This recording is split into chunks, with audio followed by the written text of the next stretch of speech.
Welcome back po sa aking channel mga kaibigan. This is Alejandro Belga TV, ang inyong kaibigan. Ayan, magandang araw, magandang gabi sa inyo lahat. Ayan mga kaibigan, yung ating bagong coin. Kung mayroon ka nito mga kaibigan, ay malalaman mo kung magkano ang tamang presyo dito sa atin sa Pilipinas at maging sa mga online mga kaibigan. So unang-una mga kaibigan, ang bariyang ito ay galing sa Amerika, $1 ng Amerika, na tinatawag na presidential coin o commemorative coin. Bali yung gantong klase ng barya mga kaibigan, mayroon itong 39 na klase. Ayan, ito isa lang yung nasa atin, si George Washington yung naka-portrait. So ay mga kaibigan, at mayroon itong mga sulat sa gilid. E Turibus Unum nakasulat dyan. Pagka walang nakasulat mga kaibigan, ibig sabihin rare yan. Yan yung mahalaga o may presyo, mas mataas ang value. So yung dollar rate ngayon mga kaibigan ay 61 pesos kada isang dollar ng US dollar. At sa likod makikita mo dyan yung Statue of Liberty. Ayan. United States of America. Yan po yung kilala na Statue of Liberty.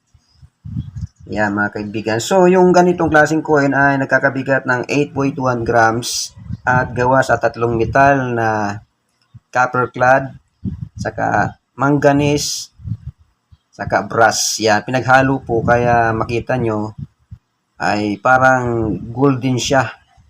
Golden ang kulay pero hindi siya gold mga kaibigan. So makikita nyo mga kaibigan sa kanyang mukha mayroon parang maitim. Yan, meron siyang mancha.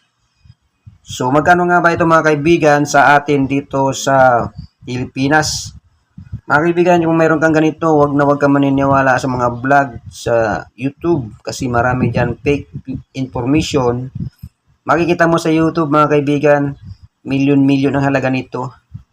Yan, for views only yun mga kaibigan. Pag napanood mo yun, parang maniniwala ka pero in reality ay napakamura. Dito sa atin sa Pilipinas, marami tayong mga numismatic industry or coin collector group sa FB, sa Facebook. Diyan mo tingnan. Ang presyo natin mga kaibigan ay bibili ito sa Pilipinas ng umaabot ng 200 pesos. Pinakamataas na basta uncirculated, yung makinang malinis, walang sira, walang gas-gas.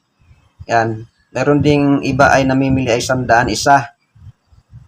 Meron ding 150. Oh, kung napulot mo lang ay pwede mo na ibenta ganito sa 50 pesos kung napulot mo lang or lower. 30 to 50 kung talagang hindi ka naman nagpapamahal.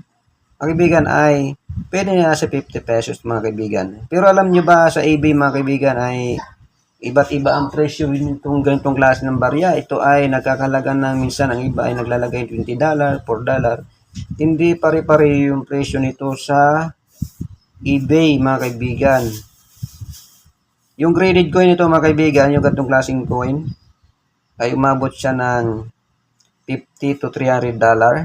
Yung dumana sa authentication mga kaibigan, yan yung presyo niyan. Pero kung ganito, yung napulot mo lang, naisukli lang, hinira mo lang, $1 na presidential coin, ayan po ay mura lang. Around 100 to 200 pesos ang halaga. Basta UNC uncirculated. So ayan mga kaibigan, ang update sa ating $1 na iniram lang sa ating kaibigan. Yan po ang tamang presyo mga kaibigan. Maraming po salamat sa panonood. God bless you all. Bye-bye!